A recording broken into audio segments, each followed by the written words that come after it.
Hi, my name's Dan Oerther. I'm the John and Susan Mathis Chair of Environmental Engineering at Missouri University of Science and Technology, and I'm here in Burere in the district of Burere, Tanzania, and we are looking at a school that's being constructed by the Engineers Without Borders chapter at the University of Cincinnati in partnership with Village Life Outreach Project and with their sister organization, SHED. And we're here on the site with some of the people who have been involved in the construction and the initial work with this. I'm going to show you a little bit of the old school, the existing school building, then show you the foundation for the new school and some of the construction techniques that are being used. So here we are looking at the construction of the school buildings that were already here. You can see that they have a foundation that's on the ground, and you can see that they have been constructed by brick, and this is brick that was made by the traditional techniques here, where you would take soil and you would dry it out. There's not a lot of cement, there's not a lot of mortar in some of these bricks, and they tend to crumble. And then there's mortar in between the various bricks, but you can see from the construction that there's a lot of different kinds of building materials that have gone in here. These bricks are clearly different than these bricks, clearly different than the foundation. When you mix these different types together, you get a structure that's less stable. And so a number of the school buildings have started to collapse and they're unsafe. And so the kids are actually doing a lot of their school, a lot of their classes outside because of what's going on in these buildings. Here we have the bricks that are being used for the construction of the new school. These are created with, they're called ISSB bricks. And so they have less cement in them. But as you can see from the brick, they have a tongue and groove design so that each brick stacks with the next brick. That provides some structural integrity and helps make the bricks lock together without the need for cement. So this is a mortarless system. You don't need to put mortar in between the bricks, and they're also much more uniform in their size and shape, which causes them to create a much more structurally sound wall. I'd like to explain a little bit more about these bricks with you. I'm going to talk with and interview Daniel. Daniel's been a foreman here on this site with the construction and been involved in constructing a health clinic here. He's also now involved in constructing this school. Yeah. So here I am with Daniel, and Daniel's been a foreman here with this site in the construction of the school. He was involved with the construction of the health clinic in Roche Village, and now he's involved with the construction of this school building here in Burere.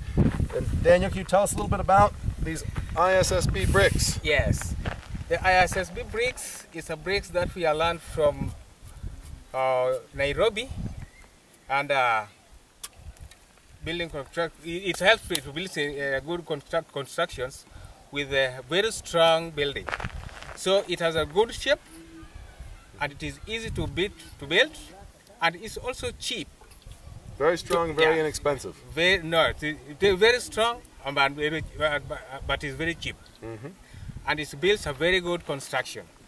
So the same bricks that we have used in Roche building, and the same bricks we have used in Burere. So we are going to repair other classrooms in Burere here. Also the same bricks that we have used to build pit latrine, which is very strong in Burere. So it is very well known that in Burere, it is not easy to build something like to have a pit latrine which cannot collapse. Sure. So because of help of these bricks, then we are having to have uncollapsed pit latrine. And so you can actually put these bricks together. So as you see the joint, it is just a continuous joint, and it can make a very nice joint, so it looks very nice.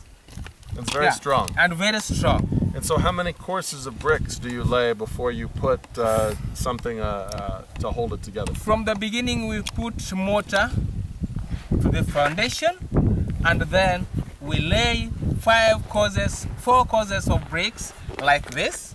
Afterwards, on the 5th one, then we add another, we put mortar. Mm-hmm. So it takes a very little cement to build a very big roof. Mm-hmm. Yeah. And then once you've gone, so you go 4 courses, you do a little bit of mortar. Yes. Another 4 courses. Another 4 courses, a little mortar. And then how do you tie it together at the top? We tie it on the top with the ring beam, so it comes very, very firm. And then this is the foundation for the school. Yes. And so this one's made from concrete. Yes. Which is unusual for this area to spend so much money on a foundation. And very, very expensive. Yes. Yeah, very strong. How many bags of cement in this foundation? In this foundation only we have used 89 bags of cement. Wow, all done by hand? Hold on by the... work with your hands, work with your back. 89 bags, that's a lot of weight. A lot of weight. But it was used here so that to make a very strong foundation, for the fact that most foundations here they are used to collapse. So we expect that the kind of the foundation that we have today will never collapse. Right. It will take very long years. And then they're going to have the columns are built in. I think there's one right here behind us. Yeah. This one. This is a column. Yes. So this is the foundation for a column to come up. Yes. This is foundation for the column to come up. From the ground. Down here so we can look at from the ground is very large. It is not as you see it here. It is about 3 feet large square.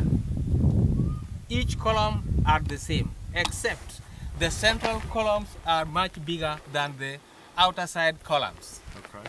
That's because they are few and they are going to hold the partition. That is why they are made to be so much big. To summarize the things that we've talked about, we're in Burere, and what we've learned is that the existing school building structures are not very safe because of the construction materials and construction styles that have been used in the past. What we're looking at here is a new school that's being constructed by the Engineers Without Borders chapter, and what they've done is a cement foundation, and they're using this ISSB brick. And this is really important because this area has a lot of rain, this area has a lot of wind, and so you need a strong foundation that anchors it into the ground very firmly. You need a foundation that has an ability to handle some seismic activity, so if there's some shaking or some vibration that goes on in this area, this building will be very sound and be able to stand up. The expectation is that this building lasts for a long time.